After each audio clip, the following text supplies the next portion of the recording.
Welcome to Kenton's videos. Enjoy the video. In this video, I will show you how to make chocolate-covered strawberries in Toca Boca.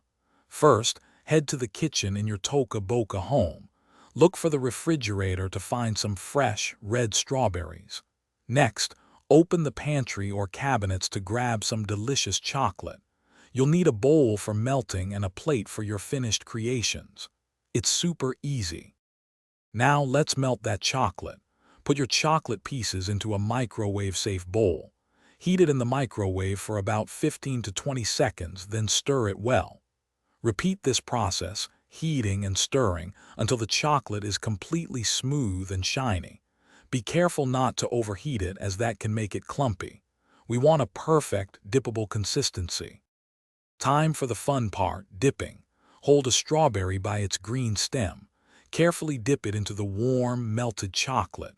Swirl it around gently to coat about 2/3 of the berry. Lift the strawberry and let any extra chocolate drip back into the bowl. This helps prevent a big mess and ensures a nice, even coating on each one. Almost done. Once your strawberries are dipped, place them carefully onto a clean plate. Now, pop that plate into the refrigerator. Let them chill for about 5 to 10 minutes, or until the chocolate has completely hardened. This makes them firm and ready to eat. And there you have it, your very own homemade chocolate-covered strawberries in Toca Boca. Enjoy your sweet creation. Thanks for watching. Consider subscribing if we helped you.